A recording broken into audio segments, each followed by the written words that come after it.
Hello, I am Emmanuelle Vauban, Professor of Neurology at UCSF.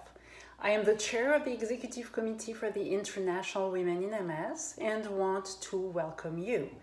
This program will give you an overview of the various activities of International Women in MS and how this community has advanced the field of MS through collaboration and fostering all talents. Our mission statement is the following. The International Women in MS network unites clinicians and researchers committed to advancing scientific discoveries and improving care for people with MS and related disorders. Founded by women and supportive of all, International Women in MS advocates for meritocracy, diversity, parity, and ingenuity in MS research and patient care. The International Women in MS has developed after a first informal meeting at the American Academy of Neurology in April 2018. Word of our mission spread quickly and globally and now resonates as a reality. International Women in MS has grown to more than 300 members from over 30 countries and is continually expanding. iWiMS intends to create bridges between junior and senior investigators, roads between peers, and avenues across various parts of the world.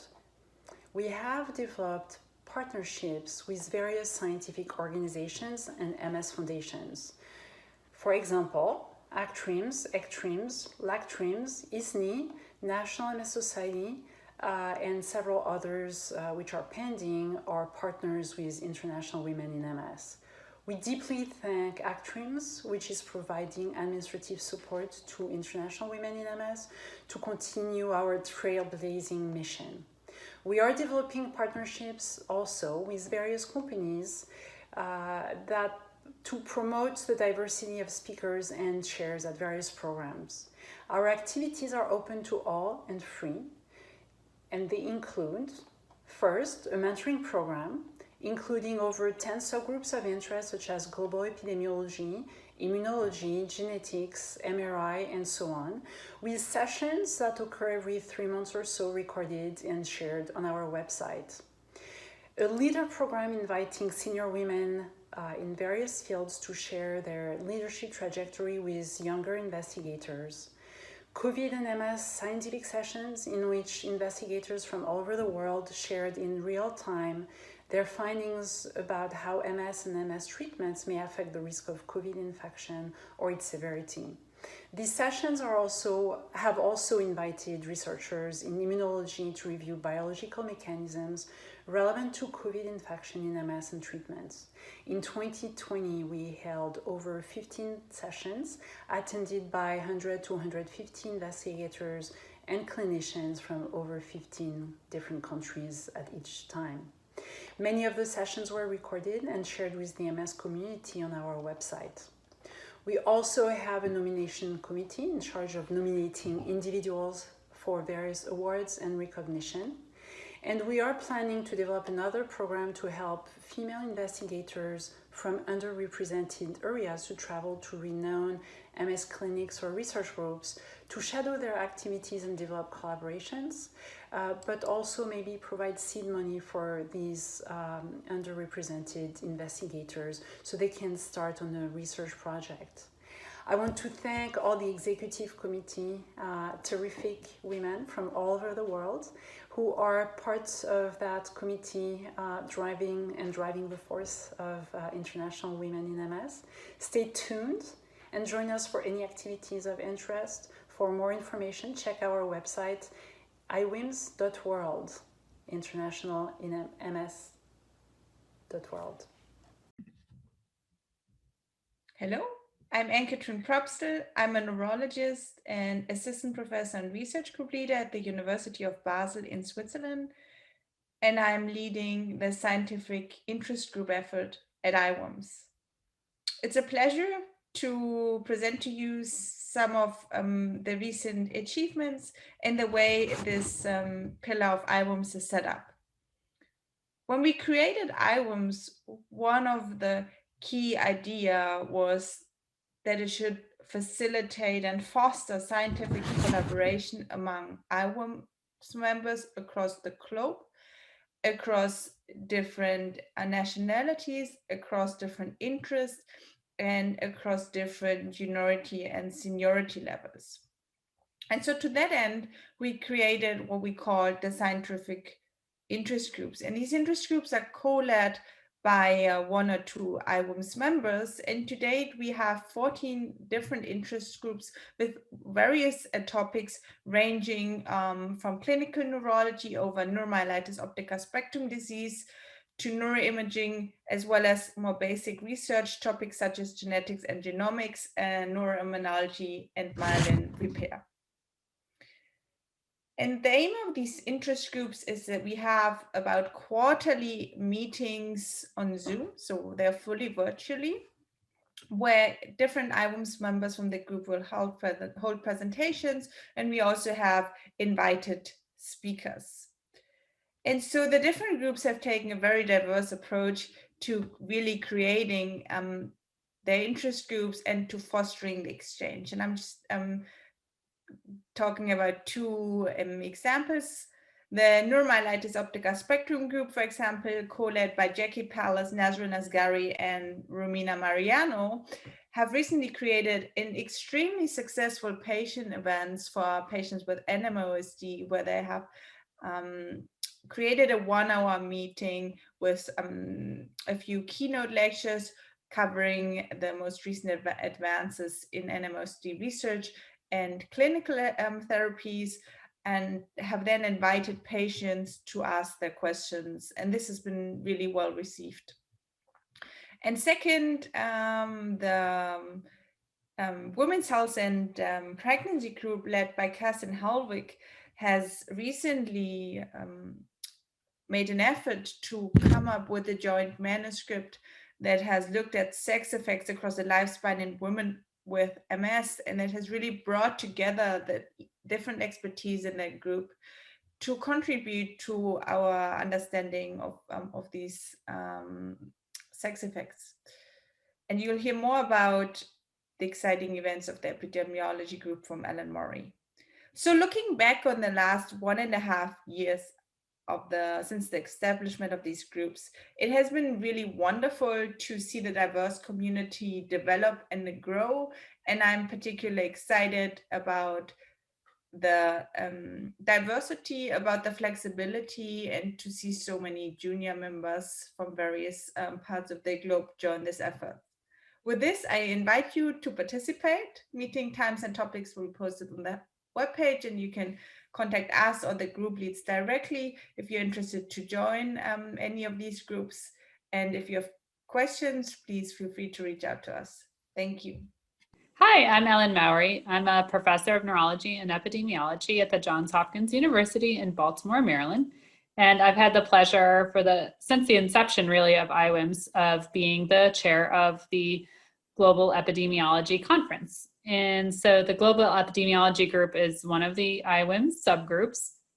And we decided pretty early on that we would try to essentially host quarterly webinars in order to present work and to learn from each other and grow. And our real goals of the group were to provide an international platform for investigators in MS in which they could present their human subjects research and promote collaboration.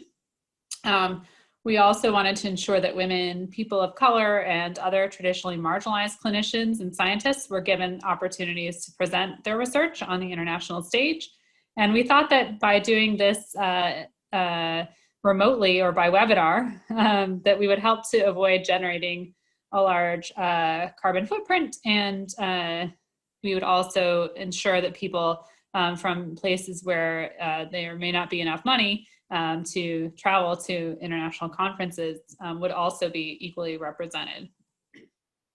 And so we began actually in the spring of 2019, before it became popular to do webinars and conferences remotely due to the pandemic. We host quarterly meetings, typically a talk that it's about 15 minutes or so, with 5 minutes for questions and answers. We try to sort of accommodate the speakers who are giving the presentations in terms of deciding on the times of day in which to hold the talks, because obviously the audience potentially comes from all around the globe. And so we sort of choose times that are optimal for the speakers, but we record the talks as well, and they are posted on the iWiMS website, so that people who are interested can go back later and look at them. And then we try to prioritize as much as possible to include individuals giving these talks if they need to give international talks in support of their promotion. Ideally, we wish to include people who have not spoken on the international stage within the past few years, or who have never attended an international meeting.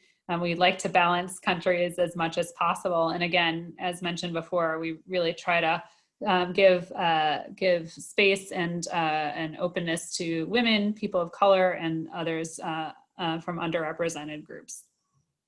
And so I think it's been a fairly successful webinar. We've had a lot of great speakers. It, I think, has actually led to a lot more knowledge about people who are emerging as superstars in the MS field. And it makes those, it's sort of like an icebreaker. It's a smaller setting, and so it's easier to approach somebody after you've given one of these talks or seen somebody give a talk, and sort of think about a collaboration, or bounce ideas off of somebody. And I think it's overall been a really successful seminar. And I invited a co-chair, Karina Kowalik from Canada, to join me over the past year, and she will be taking over as chair later this year, since I believe strongly in kind of providing leadership opportunities and rotating out leadership periodically. And Laura Negrato in Buenos Aires has agreed to serve as her co-chair. So we look forward to seeing what the Global Epidemiology Conference holds, and thank you very much. Hi, my name is Vilya Yokubaitis, and I'm from Monash University in Australia. And together with Ruth Dobson at the Queen Mary University of London, we run the iWiMS mentorship program. And we started this together with Regina Troxell from UCSD back at the end of 2018. And so it's my pleasure to introduce the iWiMS mentorship program to you and to explain why it is that we're doing what we do. And really it comes down to the fact that we recognise that everyone needs support and guidance throughout their careers, irrespective of their age, their seniority, or their gender. And we know that everyone benefits from having strong support networks around them. And so that's exactly what we're trying to do within iWiMS, to build communities that foster strong relationships and help raise each other up. Now we know that there are a number of trailblazers that came before us whose experiences might inspire or shape the way we think about certain aspects of our careers. And we also know that there are certain circumstances that are unique to women, such as having maternity leave or being the primary carer for other people in our families. And so being able to juggle these together with work and career progression can be quite challenging at times. So as part of the iWiMS mentorship program, we have two different streams. The first is a more traditional mentor-mentee stream, where more senior clinicians and scientists are teamed with more junior ones. And then we have a second stream, which is a peer mentorship program, and that's where women are grouped together with others that are of a similar career stage. And the reason why we do that was really quite evident when you listen to stories of, say, for example, Sheryl Sandberg, who's the COO of Facebook, where she said that when she was looking at making career changes, her more senior mentors were sometimes a lot more conservative with their advice, whereas it was her peers that encouraged her to take some career risks. So we think that we can benefit both from more seasoned advice from more senior colleagues, as well as from advice from others that are at a similar career stage to ourselves. But at the end of the day, our mentorship program does rely on everybody who participates to act both as a mentor and a mentee, and we believe that everybody has something to offer, even if they believe themselves to be quite junior. So we encourage you not just to act as a mentee, but also as a mentor to those more junior than yourself. And we're really proud because to date we've now paired together 113 mentor-mentee pairs as well as 41 peer groups. And the other thing that we're very excited about is that some of these pairings that we've made are also not just within the English language, but pairing individuals that either speak French or Spanish. And we're hoping to be able to expand that out to other languages as well. So I hope that gives you a bit of an overview of the mentorship program, and we hope that if you're already part of it, that you're having a great benefit from it, and if you're not, we encourage you to sign up. Thanks.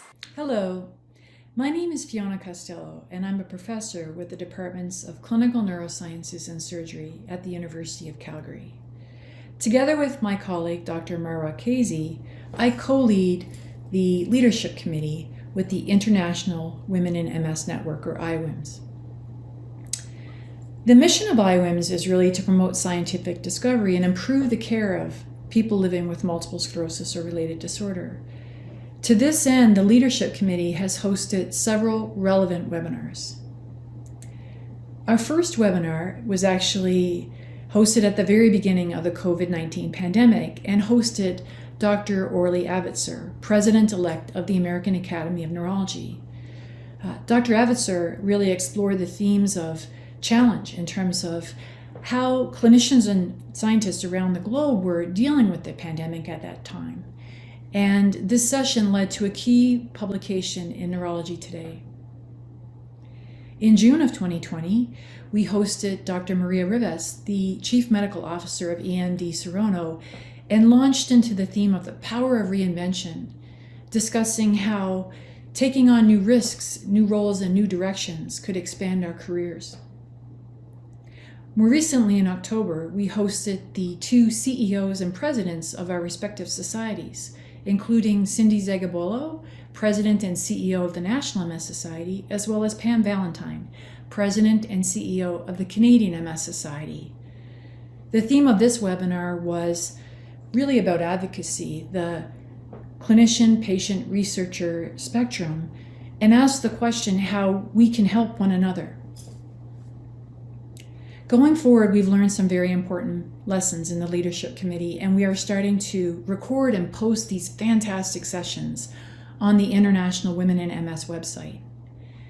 We are also looking forward to taking on some new seminars in the months to come, including a merger with the Mentorship Committee and looking at how we can all help one another through the spectrum of our careers. We'll even explore work-life balance, myth or reality. So please stay tuned. We look forward to talking with you and hearing more from you in the months to come. Thank you. I am Jeffrey Cohen, President of Actrums. I'm speaking on behalf of the Actrums leadership and staff. We are pleased to partner with iWiMS, International Women in Multiple Sclerosis. We benefit from your contributions to the forum and the perspectives and guidance you provide to our organization. The mission of iWiMS, to promote meritocracy, diversity, parity, and ingenuity in MS research and patient care, aligns closely with the values of Actrums. We value our partnership and celebrate your accomplishments. Thank you.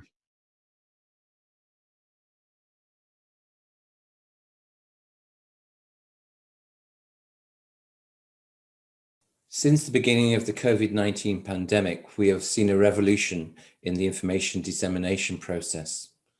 This means we no longer have to wait months or years for information to surface. And I would particularly like to congratulate the iWiMS network for being MS COVID information pioneers. As someone who was interested in trying to understand how MS treatments would impact on and be impacted by COVID-19, I thank them for so rapidly mobilizing and organizing such good, global and inclusive meetings. Notably, I thank their speakers for their openness in sharing unpublished and evolving data. This saved months of anguish by providing information to help pacify the fears of our neurologists and our patients alike, and enabled us to be more confident in our clinical practice. While some people were talking of collaborative efforts, iWiMS just got out there and did it, and I applaud them for it. Thank you. the relapsing disease. And if you've been following me for any time, you will understand that I believe that the memory B cell is a central player in driving MS, and all MS drugs inhibit memory B cell function, and the ones that do it well work the best. Now, you can argue that could be a direct effect, or it could be downstream or upstream of an effect via CD4 cells. Now, the question is what occurs with the COVID-19. So if we look in the pathology, it seems that there are kind of a few natural killer cells, and granulocytes aren't particularly common, except there are neutrophils, and this is quite often where there is like a secondary infection. So otherwise, it's, there are quite few of them. So that then leaves the plasma cell, the CD8s, and the macrophages. And what I want to try and convince you or suggest to you is that actually the antibody response may come up after the virus has been removed, suggesting that the B cells aren't quite as important as we think. So that then leaves us with the CD8 and the macrophage, which of course we know are the central players in the progressive MS lesion, and we know that our drugs don't particularly target it very well. So what I want to really focus on is really the macrophage, because I think that's the central player that we need to be dealing with in terms of our immune system. And that's what probably is the first line of defense against the virus. So about 80% of people are asymptomatic. So what happens? And we can go to animal models to give us some clues. And what we can see in these monkeys that were infected is that there is immunity within 3 to 5 days, clearing the virus. And then if you give a re-challenge, you get protective immunity. Now, the interesting thing is when you look at the antibody response in these individuals, it doesn't really occur for 2 to 3 weeks, yet the virus is cleared within less than 10 days. So there's a disconnect. And that's also true of when we look at a mouse with human ACE2, and you can see that the virus is cleared within 3 to 5 days. But if you look in the lungs of the mice, there's mononuclear cell infiltrate. There are very, very few B cells, very, very few T cells, and the macrophages are much more dominant.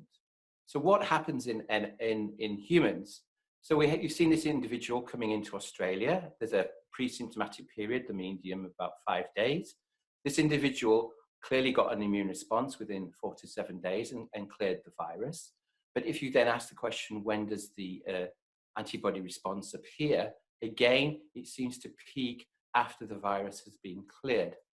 So if you look in that individual, again, you look at the antibody forming cells, again, they are accumulating after the virus has been cleared.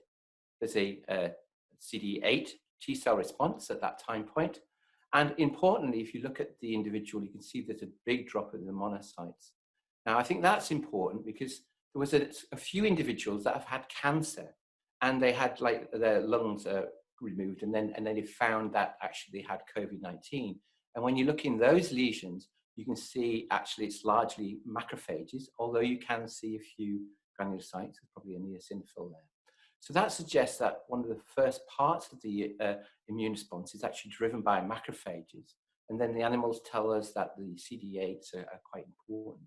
Now, the macrophages are also the central player in terms of what is the severe pathology. And this is also seen in a number of different studies. So here is an example where you see the macrophages in the lung. There are very, very few B cells. There are very few T cells. And the T cells that are present, it's interesting that it tends to be CD4, and there's a real paucity of CD8s, suggesting that maybe there's a senescence in the CD8s, which possibly allows the macrophage response to go a bit crazy and obviously contribute to the lung problems. So here's my current take on the SARS-CoV. So we have the virus infecting the pneumocytes, creating problems in the lungs. The first line of defense is the macrophages and the innate immune system. And remember, most of our MS drugs don't particularly target that. Then we have the adaptive arm coming in, particularly the CD8s. This is kind of a bit hypothetical. And then a bit later on, the viral response comes in and clears the virus in the vast majority of people.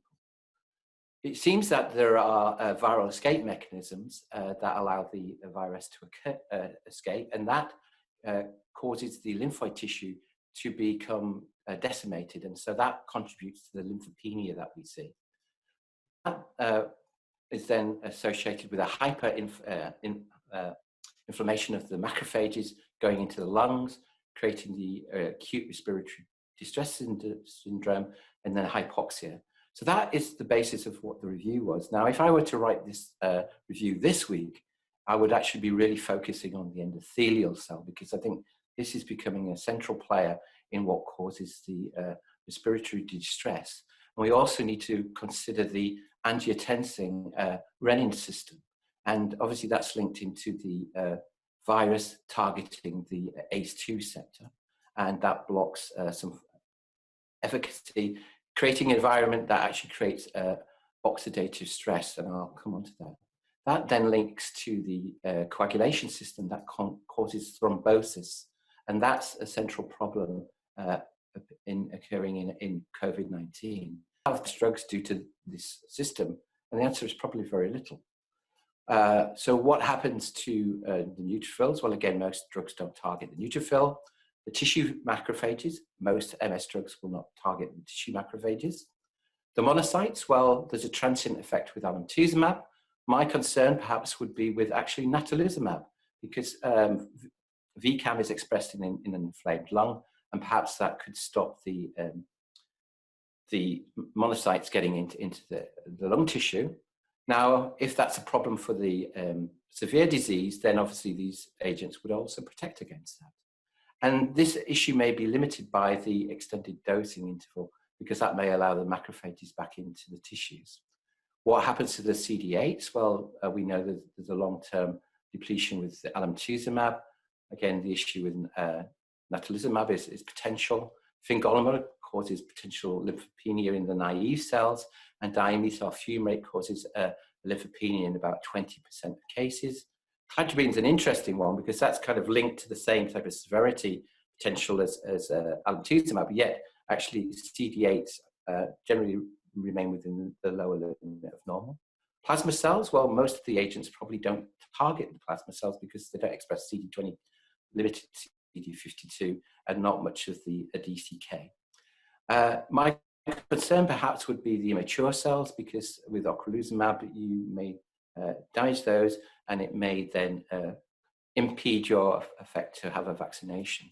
So taking that all together, actually what I would potentially suggest, and then this idea was made before I knew any of the data, is that maybe actually people with MS may respond actually much more similar to the general population than we would first have thought, but time will tell. And I have to thank the iWiMS group, because you've really kept us really well informed. So thank you for listening, and I'll take any questions later. NMO patients. So it's not going to be so many statistics. Actually, there won't be any statistics, because we have only 15 patients with NMO and related disorders, because we have 5 patients with aquaporin-4 antibodies, 5 patients with MOG antibodies, and 5 patients who fulfill the criteria for NMOSD, but negative for both for AQP4 and MOG antibodies. So the mean age of these 15 patients was 39 years old. We have 11 female, 4 male. The median EDSS was 3. Most of the patients were the one who were tested for with a PCR swab were positive, and most of them also had, the one who had a thoracic CT scan were also positive for the thoracic CT scan. So the main outcome of the registry was COVID-19 severity score on this scale, ordinal scale, from not hospitalized up to death, 7. And the cutoff that we chose were patients over 3, which meant hospitalized, not requiring supplemental oxygen. So next I'm going to show you the details of the patients that we included in that cohort with NMO and related disorders. So here is the cutoff of hospitalized patients. So we had 5 patients who were hospitalized and 10 patients not hospitalized. Most of them had a benign course, not even with any limitation on activities. If you want to look maybe directly on the DMT, so among the patients who were not hospitalized due to COVID-19, we have 1 patient on ofatumumab, 1 patient on azathioprine, 1 patient of mycophenolate mofetil, 4 patients on rituximab, then again 1 on mycophenolate mofetil, azathioprine, and mycophenolate mofetil again. I'm not sure to find again where they are, but some of the patients, or maybe I did not mention it, but some of the patients had negative PCR but then a positive serology. And then let's look maybe at the patients who were hospitalized for COVID-19. So 1 patient, 36-year-old male, was already hospitalized due to a relapse, and so he got the infection while in hospitalization. All of the patients were on rituximab, and among the ones who were hospitalized. So 2 of them did not need oxygen. 2 of them were in need of oxygen. The 3 here on these 3 lines were having a pneumonia, classical pneumonia linked to COVID-19. And 1 young patient had a very severe course. It was a 25-year-old female with an EDSS of 4. She had 14 years of disease duration. She had aquaporin 4 antibodies, and she was on rituximab. And she went on ICU from the 3rd day after she got anosmia. So she started with anosmia and then went very quickly on ICU, and then she went intubated with mechanical ventilation during 19 days. And she had really severe critical illness, polyneuromyopathy. And the only comorbidity that she has is that she had obesity. And this is quite similar with what we had also in the COVID registry with a very severe case. Most of them also had obesity as a comorbidity. This is just a graph showing the relation between age, EDSS, the serological status of NMO patients, so aquaporin 4, MOG positive or negative for both antibodies, and the severity of the COVID-19 severity score is in this color chart, green, yellow, and red. So this is the patient we have just talked about. And so again, we are not going to make any statistic, but just to give you an overview, the patients who were not in need of hospitalization were a little bit younger than the one hospitalized, with a slightly higher, longer disease duration and a slightly lower EDSS range.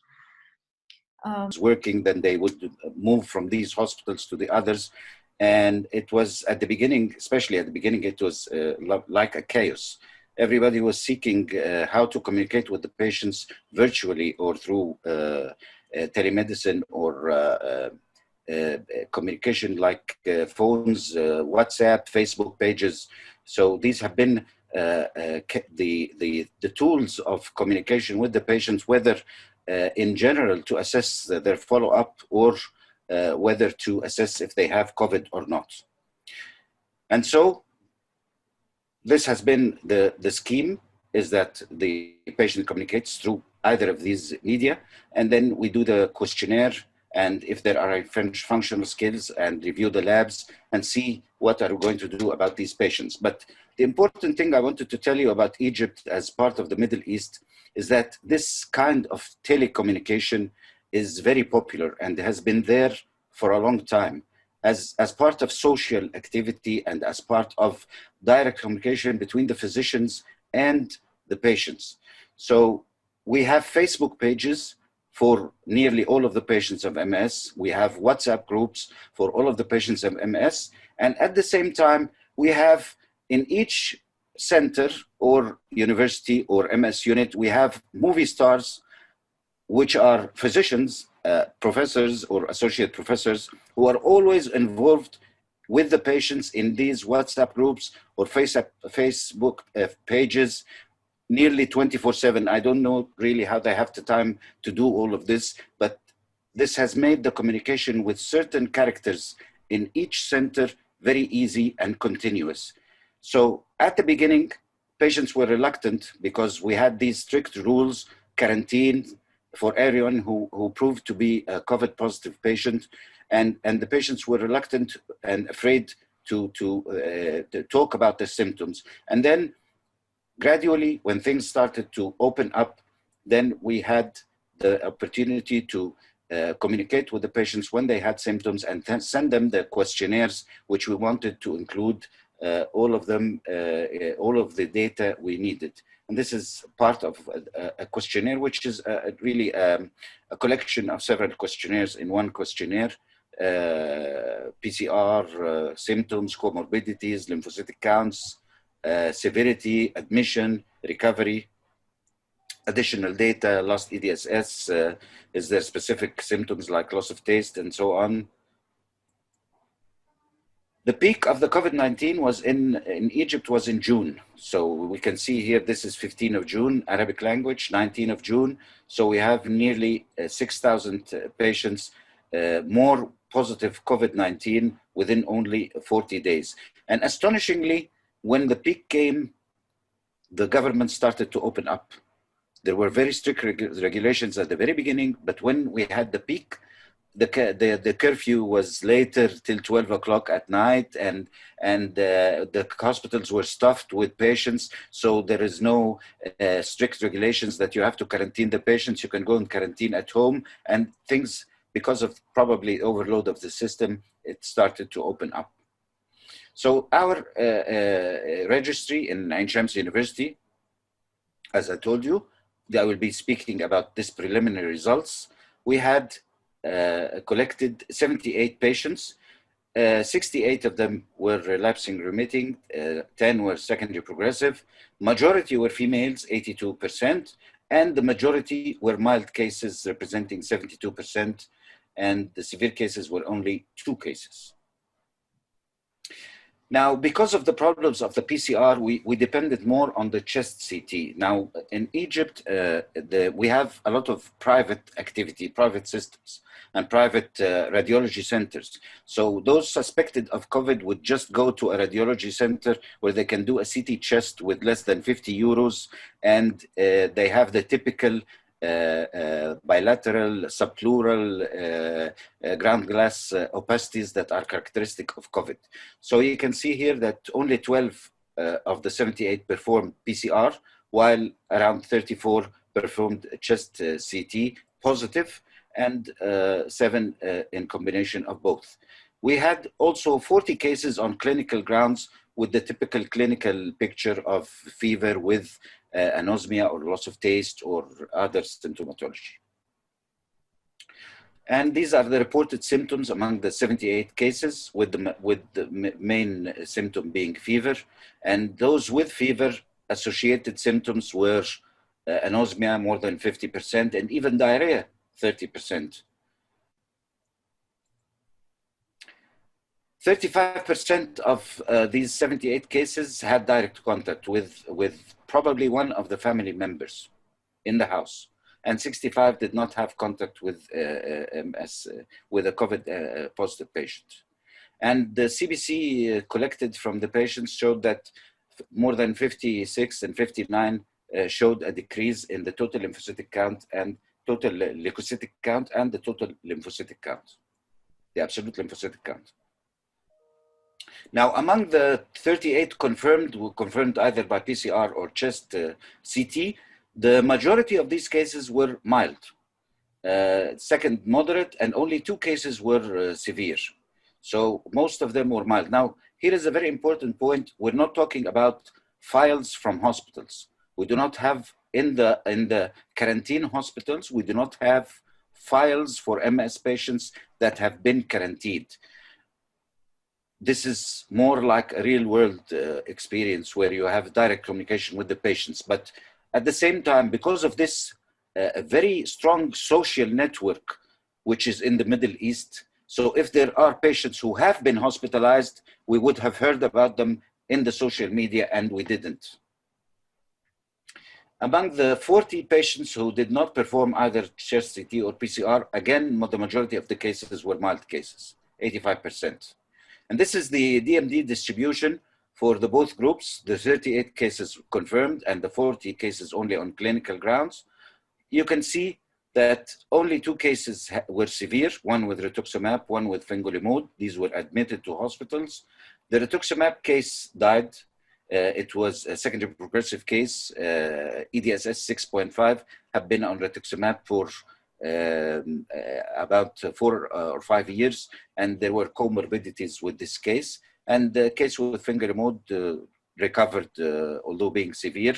And the distribution of the DMDs is more or less the same within the groups, so it doesn't point preliminary to any implication of any specific DMD being involved in the severity of the disease.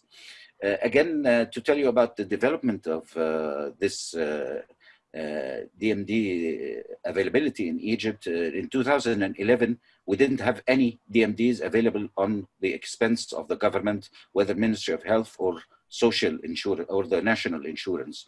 And now we have all these medication. You can see they are available completely free for all of the patients. These are the total cases, the 78 together, where we have the mild, the moderate, and the severe. And again, it's a more or less equal or even distribution. Maybe interferons represent the majority because interferons are the majority of patients being used in Egypt. As for the admission and the recovery, all of the 78, only 1 patient died and the 77 recovered. And we had 1 in the ICU in ventilation, which was the rituximab case, and the rest of the patients were home quarantined. Now, these are preliminary results from just 1 center participating in the MS COVID-19. We're only performing hospitalized patients. So people were not diagnosed of mild, moderate cases. So we did this survey, an online survey that we sent twice, asking patients if they had symptoms or had been in contact with someone with COVID-19 to try to detect this as mild, moderate cases mostly. And also, since the beginning of the pandemic, patients have been calling, or we have detected through the clinical visits, if they had COVID. So through this, we detected, we sent 2,903 surveys, which we got 875 response of 758 MS responders. Of those, we classified them in according to the European Center of Disease Prevention definition. We had 48 COVID-19 and 710 that didn't have COVID. So the incidence in our cohort in the survey was of 6.3. Altogether, since the beginning of the pandemic, we have detected through the other way 104. So in total, we have 152 until yesterday, or kind of like I said at the beginning, we wanted to know the COVID risk factors for both susceptibility and severity. And to do the susceptibility analysis, we only took the patients that answered the survey. So what we got in the multivariable analysis is the younger patients living in Barcelona that had contact with a positive case and with a longer disease duration were at higher risk of having COVID-19. We did a sensitivity analysis in patients treated with anti-CD20 treatment, and we saw that younger patients and patients treated for a longer time had an increased risk of COVID-19. When we looked at the severity risk factors in the multivariable analysis, only age remained as an independent factor. And we think that's because there wasn't any enough statistical strength, because we only had 9 severe critical cases against 84. So in conclusions, the incidence of COVID-19 in our cohort is very similar to the Catalan Barcelona, so the regional one. Younger patients living in Barcelona who have had contact with a confirmed COVID-19 person and with a longer disease duration presented a higher risk of COVID-19. Patients treated with anti-CD20 therapy for a longer period of time might be at higher risk of COVID-19. In our cohort, only age-related remained as a severity risk factor, and less than 20% of patients treated with anti-CD20 therapy generated an antibody response, which could be an important information for the vaccination. Luckily, almost 90% of our patients presented a mild moderate course. And overall, what this means is that MS patients present similar incidence, risk factors, and outcomes for COVID-19 than the general population.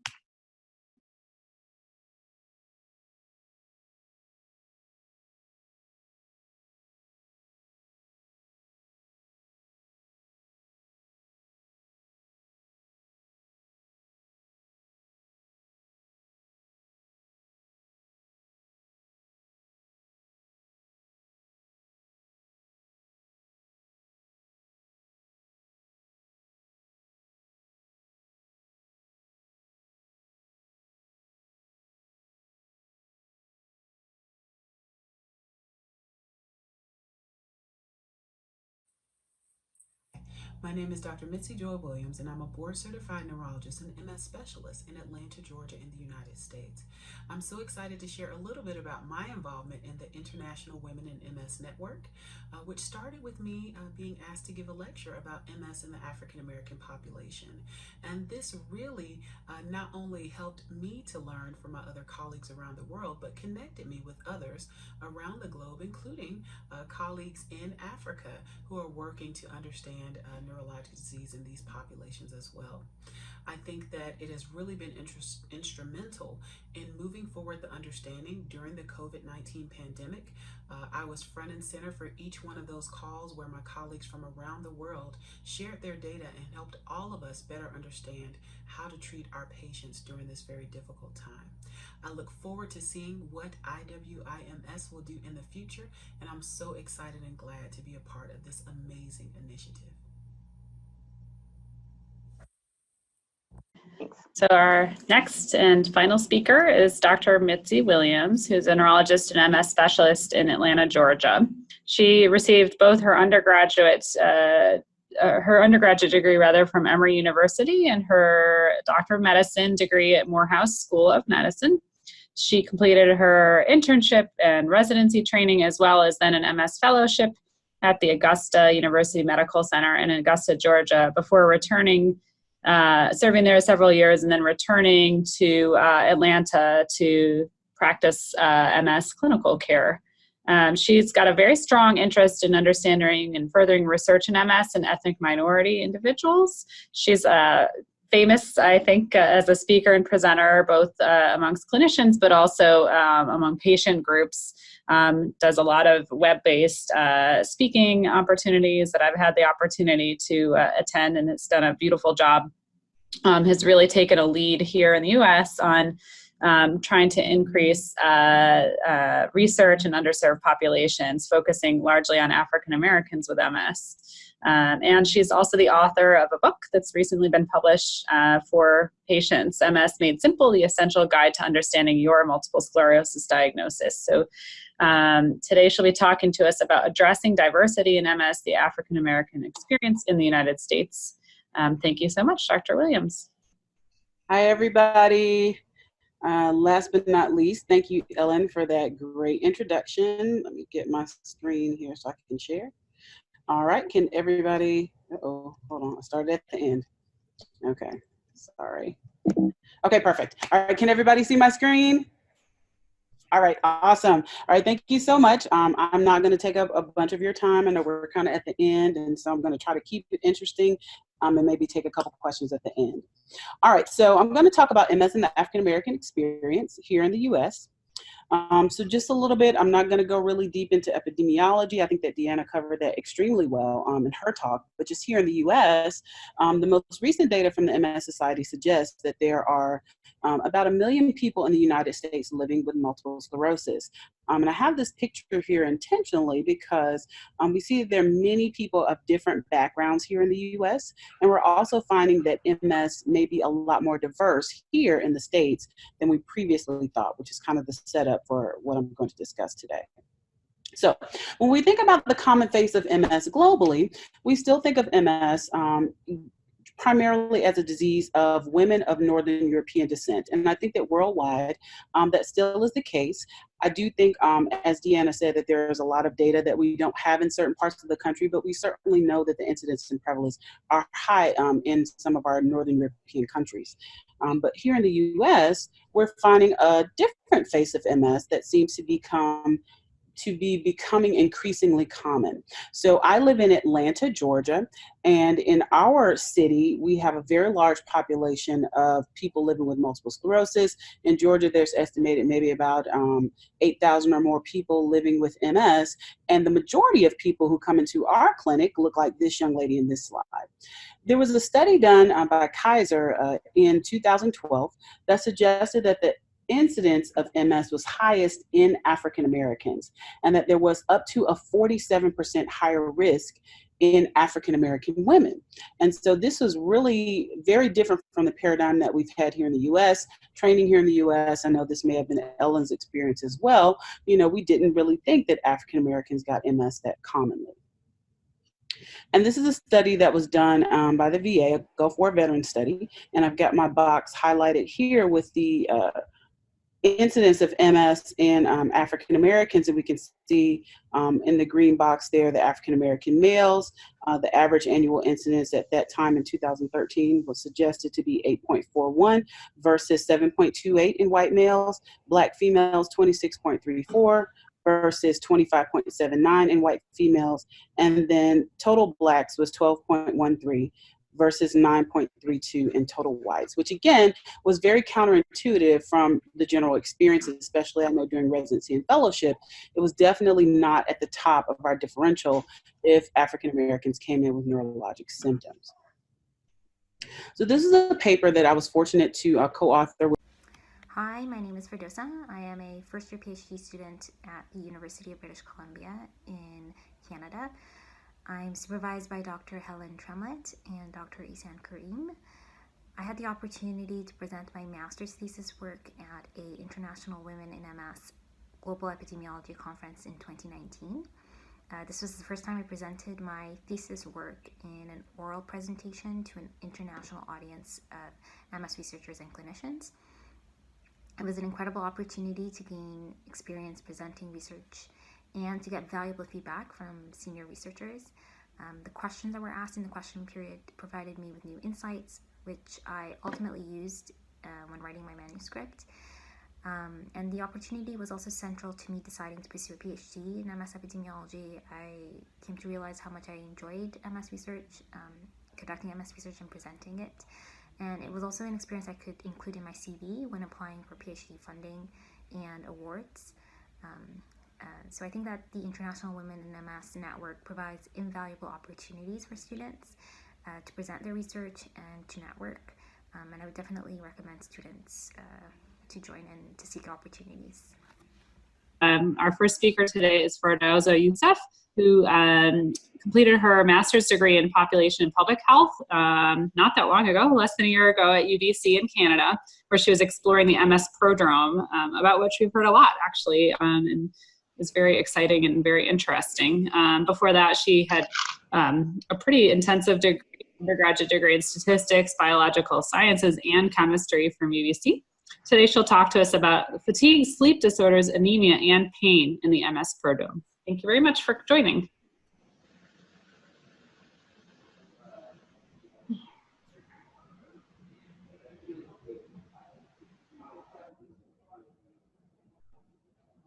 Hello, can everyone hear me? Yes. Okay, good. Yes.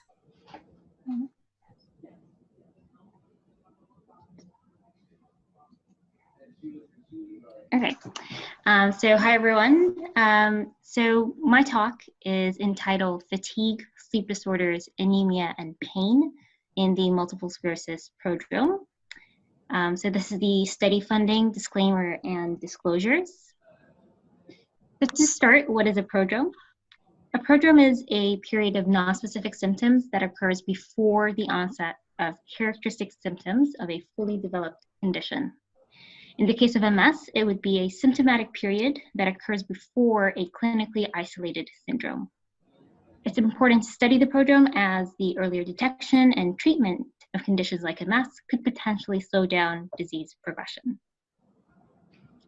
So the objective of our study was to determine whether individuals in the 5 years before first demyelinating event or the onset of MS symptoms were more likely to have fatigue, sleep disorders, anemia, or pain than the general population. We selected these conditions because of their higher prevalence and importance in MS after diagnosis. So the study was a population-based matched cohort study. We used data from a province in Canada called British Columbia. Administrative data access included physician visits in ICD-9, hospital admissions in ICD-9 and 10, prescriptions filled, demographics, and the total days registered in the health system. Clinical data access included the date of MS symptom onset as reported by the patient to the neurologist. So using this data, 2 cohorts were created, an administrative cohort and a clinical cohort.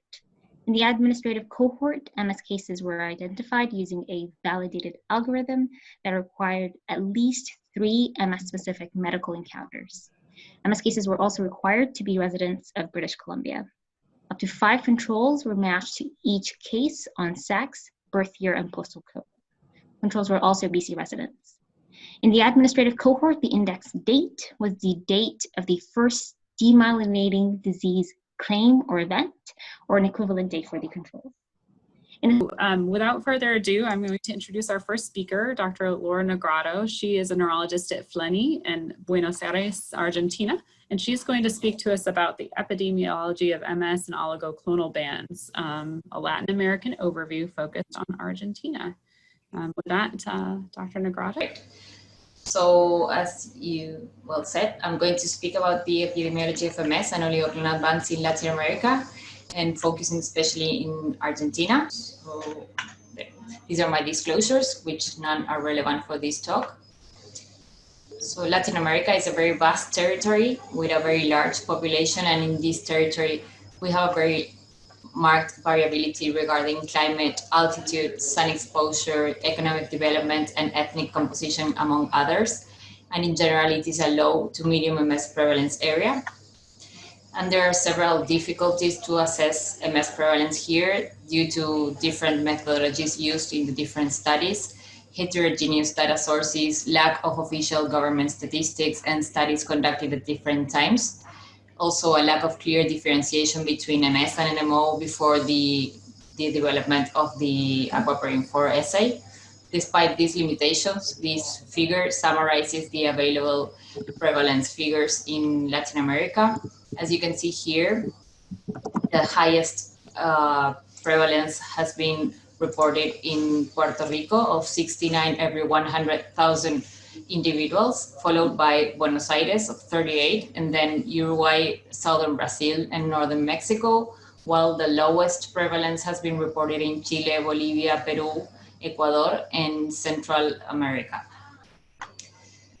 There is fewer reports of incidence of MS in Latin America, but also it is a lower incidence area compared to other regions of the world.